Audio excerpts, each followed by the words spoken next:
오늘 본문은 출애굽의 이야기입니다. 하나님께서 애굽에서 노예 생활을 하고 있는 이스라엘 백성들을 해방시키기로 계획을 세우시고 모세를 불렀습니다. 그리고 아론을 불렀습니다. 그리고 모세와 아론을 통해서 세 번째로 애굽 왕 바로에게 하나님의 뜻을 전했습니다. 그런데 문제는 바로가 전혀 동의하지 않습니다. 이제 모세와 아론 그리고 반대편에 바로 이렇게 양자 간의 힘겨루기가 시작이 되었습니다. 하나님은 이스라엘 백성들을 출애굽시키려고 전 애굽에 재앙을 내립니다. 그것도 무려 10번에 걸쳐서 아주 심각하고 각각 다른 재앙을 내립니다. 재앙은 이렇습니다. 첫째, 애굽의 모든 강과 호수의 물이 피로 변합니다. 두 번째 재앙은 개구리떼가 땅에 가득합니다. 세 번째는 땅의 티끌이 전부 이로 변합니다. 이가 버글버글합니다. 네 번째, 파리떼가 가득합니다. 다섯 번째, 악질로 인하여 가축이 떼죽음을 당합니다. 여섯 번째, 악성 종기가 사람과 짐승에게 발생합니다. 요즘 말로 하면 뭐죠? 인수공동전염병. 일곱 번째, 하늘에서 내린 우박으로 그 우박을 얼마나 큰 우박이 내리는지 맞은 사람과 가축이 죽고 모든 채소가 다 상합니다. 여덟 번째는 우박이 떨어져도 그래도 살아남은 그 채소를 메뚜기 떼가 와가지고 다 먹어버립니다. 아홉 번째, 애굽 땅에 태양이 사라지고 3일간 흑암이 내립니다. 열 번째, 애굽 땅의 모든 장자가 다 죽고 짐승에 처음 난 것이 죽습니다. 우리가 바닷가에서 파도를 보면 파도가 밀려오고 또 다시 똑같은 파도가 밀려오고 계속 밀려옵니다. 이 10가지 재앙이 계속해서 밀려옵니다. 그 기간은 채 6개월, 길어야 1년 사이에 이 재앙 10개가 한꺼번에 몰려온다고 여러분 한번 생각을 해보십시오. 우리는 코로나19 하나 가지고도 2년 동안 이기지 못하고 낑낑거리고 있는데 애굽의 1년 사이에 이 엄청난 재앙이 10가지가 파도처럼 몰려왔습니다.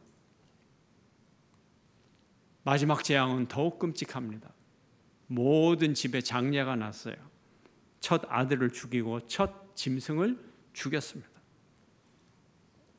그런데 성경을 잘 읽어보면 이 10가지 재앙을 바라보면서 몇 가지 의문점이 생깁니다. 첫째로 이 재앙을 맞이하는 바로의 반응이 정상이 아닙니다. 이 엄청난 재앙 앞에서 바로의 마음은 점점 더 완악해집니다. 경제적 재앙, 가축의 목숨, 결국 사람의 목숨까지 죽는 이 재앙이 찾아올 때 마지막 재앙에서야 비로소 그가 항복을 하게 됩니다. 그것도 잠깐 동안. 둘째로 성경에 몇 번에 걸쳐서 나오는 의미심장하고 이해하기 어려운 구절이 나옵니다. 하나님께서 여호와께서 바로의 마음을 완악하게 하셨더라. 왜라는 질문을 일으킵니다. 그러면 바로가 완악해진 게 자기 책임이 아니란 말인가? 이런 질문이 생깁니다. 본문은 이렇게 우리에게 말합니다.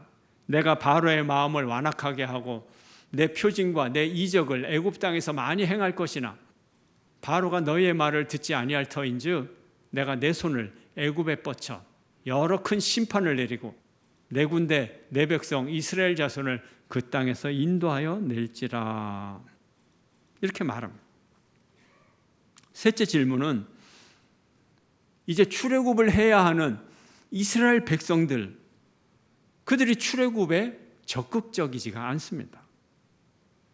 그들은 하나님의 재앙과 이적에 대하여 전혀 이해하지 못할 뿐더러 반응 자체가 없어요. 기록 자체가 없어요.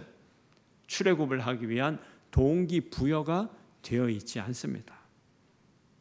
오직 하나님, 그리고 하나님께 순종하는 모세와 아론, 이렇게만 출애굽의 플랜을 진행하고 있습니다. 바로는 완강하게 거절하고 있습니다. 이게 본문에 나타난 출애굽의 상황입니다. 이 상황 자체도 사실 우리가 이성적으로 이해하기가 어려워요. 합리적으로 이해하기가 어려워요. 이런 상황에서 하나님의 경고는 계속됩니다. 왜 하나님의 경고가 계속될까요? 왜 그렇죠? 하나님의 경고는 진지하기 때문에 그렇습니다. 진지하기 때문에 빈말이 아니에요.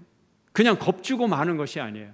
아주 진지하고, 그래서 경고가 계속된다는 거죠.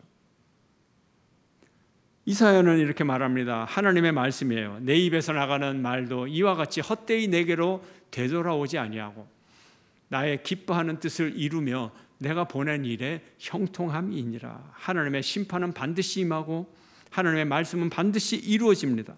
하나님의 출애굽의 약속 반드시 이루어지기 때문에 이 지루하고 지루한 재앙이 계속되는 것입니다. 그러면 왜 계속이 되는가?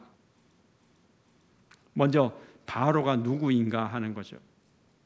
바로는 결코 무죄한 사람이라든지 결코 경건한 사람은 아닙니다. 바로는 자기 나라에 있는 200만 명이나 되는 이스라엘 사람들을 학대와 노역으로, 억압으로 감독하는 잔인한 독재자였습니다. 400년 동안 점차 이들을 노예로 전락시키고 이미 수십 년 동안 모세가 80세가 되었으니까 모세가 태어나기 전부터 거의 100년에 걸쳐서 히브리 아이가 나면, 남자아이가 나오면 나일강에 던져버려라, 아주 잔혹하고 못된 명령을 내리는 그런 사람이었습니다. 그러므로 바로가 원래가 못된 사람이었고 그의 통치는 극악무도한 통치였던 것입니다. 그러므로 하나님이 바로를 나쁜 사람으로 만든 게 아니에요. 원래가 그런 거죠. 하나님이 그를 완악하게 만드셨다 하는 것은 착한 사람을 일부러 벌 주려고 악하게 만든 것이 아니라 악한 사람에 대해서 하나님이 방임하셨다, 참고 계셨다. 도리어 이렇게 번역을 해야 그것이 맞는, 의미상에 맞는 번역이 되는 거예요. 하나님이 관용을 하셨다, 참으셨다, 기다리셨다. 더 악하게 만든 게 아니에요. 그럼 바로는 인간인데 인간적인 논리가 또 있지 않겠어요? 바로는 왜 그랬을까요? 바로는 살아있는 신이었어요. 하나님과 같은 위치에 있는 그런 통치자였어요. 그런데 세계 최대 강대국인 애굽이 나라도 없이 떠돌아다니는 히브리 민족, 자기들의 노예, 그리고 40년 동안 도망쳤다가 다시 돌아온 한 노인, 한 명, 모세라고 하는 노인 한 명에게 힘 한 번 써보지 못하고 계속 재앙을 당하고 있어요. 계속 패배를 당하고 있어요. 바로가 노예들의 신과 싸워서 번번이 패배하고 있어요. 이것을 도무지 받아들일 수가 없어요. 그래서 그의 마음이 더 완악해졌던 것이에요. 그러면 하나님의 목적은 무엇일까요? 하나님께서 애굽에 행하시는 재앙의 더 깊은 목적은 무엇일까요? 재앙 자체가 하나님의 목적이 아니에요. 애굽을 홈내는 것이 하나님의 목적이 아니에요. 바로를 징계하는 것이 하나님의 목적이 아니에요. 이 모든 사건을 통해서 우상을 섬기던 사람들에게 여호와 하나님이 누구신가를 보여주기 위한 사건인 것입니다. 애굽에서 하나님이 이적을 행할 때마다 계속 같은 표현이 반복이 돼요. 이렇게 나와요. 여호와가 이같이 이르노니 내가 이로 말미암아 나를 여호와인 줄 알리라. 이 이적의 목적은, 이적과 기사와 재앙의 목적이 뭐라고요? 나를 여호와인 줄 알리라. 하나님을 알게 하겠다는 목적인 것입니다. 이것이 출애굽의 목적이에요. 아름다운 하나님의 계획이에요. 출애굽을 하고 홍해의 기적과 40년간의 기적을 통하여서 하나님이 하나님됨을 알리겠다는 거예요. 이것이 중요합니다. 하나님을 알게 하는 것, 두 단어로 뭐라고 하죠? 계시라고 하죠. 계시라고. 애굽에 내렸던 이 재앙은 하나님의 계시였던 거예요. 하나님을 보여주는 사건이었다는 거예요. 역설적으로 이스라엘 백성들은 하나님을 알지 못했어요. 출애굽을 시켜줬는데 출애굽 이후에 사사기가 등장을 하는데 그때 하나님을 잘 몰랐어요. 구약 전체를 통해서 하나님을 잘 몰랐어요. 그래서 하나님을 더 잘 보여주려고 예수님이 오셨는데 그 예수님까지 부인하고 십자가에 못 박았어요. 이게 이스라엘의 역사입니다. 성탄절의 기적은 하나님의 계시 사건입니다. 그리고 종말의 날 하나님은 당신을 완전하게 우리에게 보여줍니다. 완전한 계시의 날, 이것이 종말의 날입니다. 감추어지고 어두웠던, 가려지고 감추어지고 우리에게는 잘 알려지지 않았던 하나님의 그 신비, 그것이 우리에게 확실하게 보여진다는 거죠. 오늘 본문에 나타난 하나님의 계시는 첫째로 하나님의 인내를 보여줍니다. 재난의 연속은 하나님의 인내의 시간입니다. 사람들은 재앙을 당하면 자기가 당하는 고통만, 자기 고통만 생각을 합니다. 하지만 우리는 재앙 중에서 그 재앙을 내리시는 하나님의 고통, 하나님의 마음의 아픔, 그것을 우리는 기억을 해야 됩니다. 인간의 학습 속도는 너무나 느리고 너무나 빨리 잊어버리고 기억력이 너무나 나빠요. 그래서 가르치는, 계시하시는 하나님이 인내하셔야만 하는 것입니다. 사람은 왜 이렇게 늦게 배울까요? 죄악 때문에 그렇습니다. 하나님이 보시기에 좋았더라, 창조의 절정으로 만들어 놓은 그 아름다운 인간들이 죄악으로 인하여 누추해지고 추한 모습으로 떨어지며 더 이상 죄 짓지 말라고 하나님께서 그들에게 경고하셔도 인간들은 깨닫지 못하고 있는 것입니다. 재앙을 내리는 하나님의 마음이 행복할까요? 자녀들에게 매질하는 어머니, 아버지의 마음이 즐거울까요? 하나님의 계속되는 경고는 그 재앙이 계속될수록 하나님의 마음은 새까맣게 타들어가고 고통당하고 계시는 것입니다. 우리가 이 마음을 알아야 되는 거예요. 이것이 계시예요. 하나님의 인내가 완전히 끝나고 그러면 경고도 없고 재앙도 없고 기적도 끝납니다. 종말의 날 심판이 오기 때문에. 그러나 그 이 심판이 진짜로 오기 때문에 하나님의 경고가 계속되는 거예요. 알람이 계속되는 거예요. 재앙이 몇 회가 온다고요? 10회, 10번. 열이라는 숫자는 완전수예요. 꽉 찬 숫자예요. 하나님의 인내가 꽉 찰 때까지 하나님이 참고 참았다는 거예요. 그리고 10번을 참았다고 하는 것은 하나님이 수만 번을 참았다고 하는 상징적인 숫자로 우리에게 보여주고 있는 것입니다.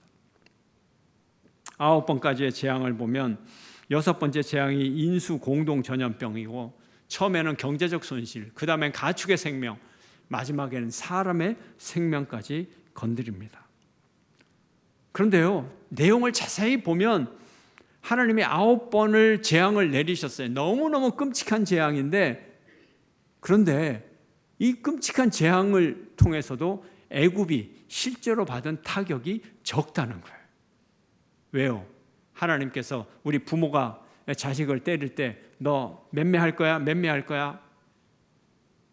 협박만 했지 진짜로 피가 나도록 때리지는 못하는 거예요. 하나님이 바로에게 속아주셨어요. 바로가 가짜로 회개를 합니다. 가짜 고백을 합니다. 거짓말로 항복합니다. 그러면 하나님이 당장 재앙을 끝내주셨어요. 그래서 실제로는 애굽이 별로 피해를 보지 않았다는 거예요. 그래서 바로가 더 완악해지고 더 교만해졌던 거죠. 하나님의 마음을 악용하는 거예요. 이게 하나님의 마음이에요. 하나님의 마음이 강팍한 바로의 마음보다 더 부드럽고 연약하고 더 속아주고, 이것이 하나님의 마음이에요. 하나님의 심판은 엄하지만 하나님은 사랑의 하나님이기 때문에 그렇습니다. 9번이나 사람의 목숨에는 손을 대지 않고 바로에게 당신의 긍휼을 깨닫고 돌아서라고 촉구했지만 10번째 재앙까지 갈 수밖에 없었던 하나님의 마음, 그제서야 바로가 돌아섭니다. 이 또한 하나님의 인내를 보여주는 계시 사건인 것입니다. 오늘 본문의 두 번째 하나님의 계시는 하나님은 왕 중에 왕이시다 하는 거예요. 모든 민족의 왕이 되세요. 이스라엘의 왕이 되셔서 다른 민족을 징벌하고 벌주는 그런 배타적인 하나님이 아니라 하나님은 이스라엘의 하나님, 이방인의 하나님, 애굽의 하나님, 에돔의 하나님, 모든 종족의 하나님, 왕 중에 왕이 되시는 거죠. 이걸 보여주려고 하는 거예요. 하나님이 10번이나 참아주면서 바로라고 하는 살아있는 우상, 이것을 포함해서 애굽의 우상들을 다 무력화시켰어요.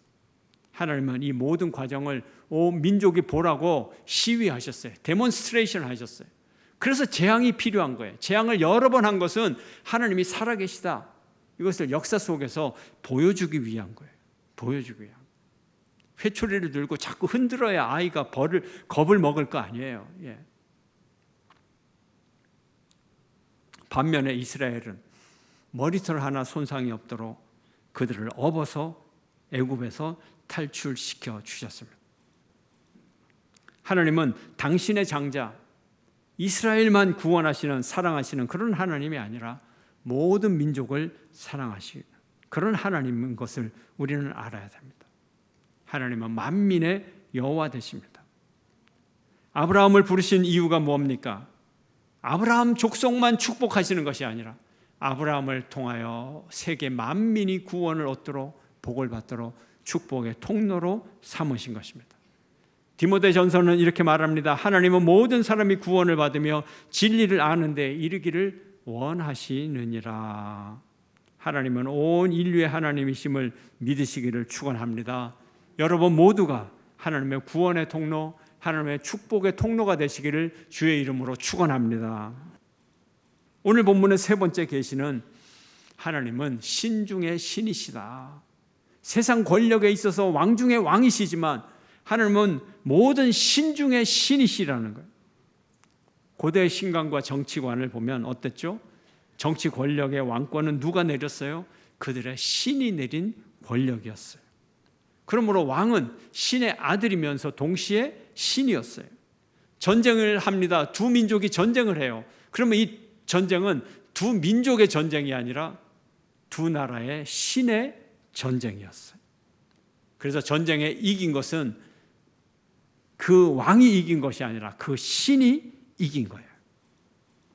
고대 애굽에 수많은 신들이 있었어요. 나일강의 신으로 죽음과 부활의 신으로 숭배되었던 오시리스라는 신, 태양신 라, 달의 신 혼스, 새의 신 호루스, 고양이의 신 바스테트, 황소의 신 아피스, 셀 수 없는 신이 있었어요. 특별히 모세가 나일강에서 기적을 많이 베풀었죠. 왜 그랬을까요? 나일강을 신으로 섬겼어요. 그리고 매일 아침마다 나일강에서 제사를 드렸어요. 또 개구리가 나일강에서 올라왔죠. 왜요? 개구리를 여인의 출산을 돕는 헤크트라는 신으로 숭상했기 때문입니다. 하나님은 재앙을 통해서 이방인의 왕만 심판하는 것이 아니라 그들의 종교, 그들의 우상, 그들의 신을 심판하고 오로지 하나님만이 신 중에 신이라는 것을 우리에게 보여주셨던 것입니다.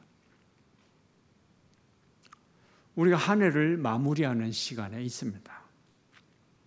올 한 해 길지 않은 시간을 뒤돌아보아도 분명히 보이는 것은 하나님께서 우리의 왕이 되셔서 수많은 죄를 오래 참으시고 지금까지 은혜를 베풀어 주신다는 사건입니다. 여러분의 삶의 모든 우상들을 깨뜨리는 한 해가 되기를 축원합니다.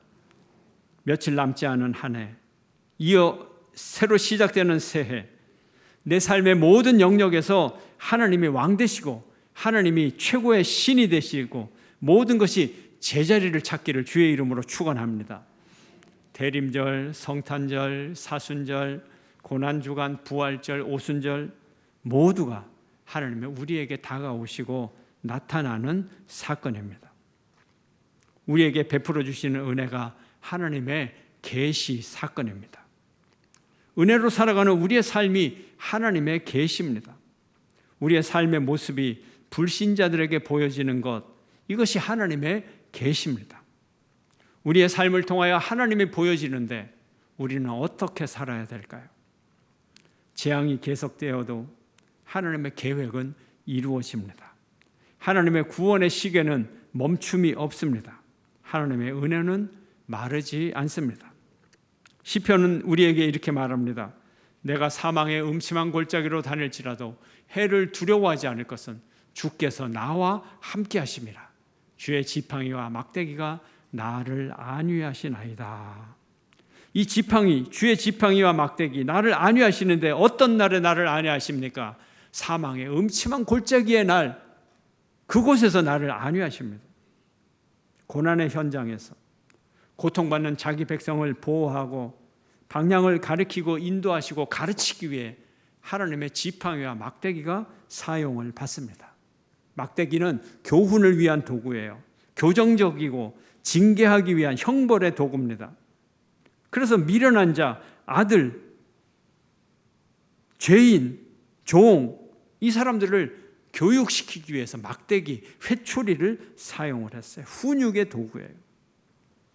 그러나 이것은 징계를 위한 훈육이 아니라 예방을 위한 구두적 책망과 훈계의 도구를 가리켜서 막대기와 지팡이라고 말하는 거예요. 육체적으로 체벌을 하지 않으면, 징계하지 않으면 결국 이 아이가 인생을 망쳐버리고 죽음에 이르고 죄악에 이르게 될 거예요. 그래서 지팡이가 필요한 거예요. 회초리가 필요한 거예요. 언제? 음침한 골짜기에서, 우리의 재앙의 날에, 고통의 날에, 징벌의 날에 하나님의 지팡이와 막대기가 필요한 거예요. 그것을 따라가는 자, 편안하고 위로받는 삶을 살게 될 것입니다.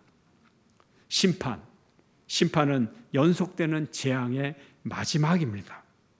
구원의 계획의 완성 시간이고 마지막 시간입니다. 그래서 심판의 때까지 회개하지 않으면 안 돼요. 심판의 때가 오면 안 되는 거예요. 모든 기회가 다 끝나버리는 거예요.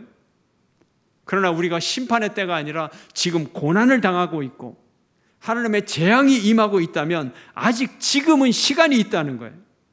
지금 회개하고 돌아서라는 거예요. 아직 하나님의 구원의 계획은 진행 중에 있다는 거예요. 진행형이에요. 재앙이 계속되는 한 아직도 우리는 하나님으로부터 배울 것이 있고 하나님의 뜻이 무엇인지 물을 수 있고 대답을 받을 수 있습니다. 그러므로 우리는 하나님을 더 알아가야 돼요.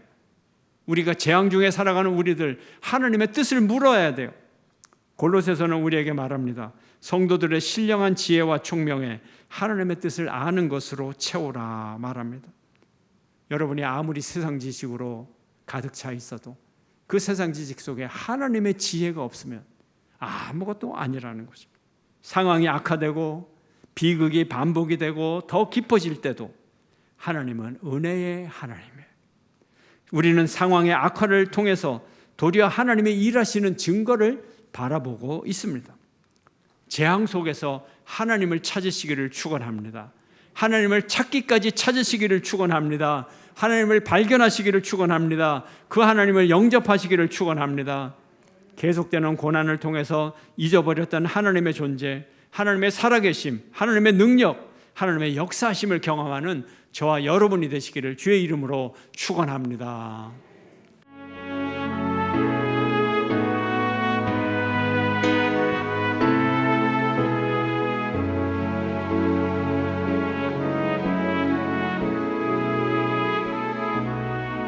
주님 앞에 섭니다.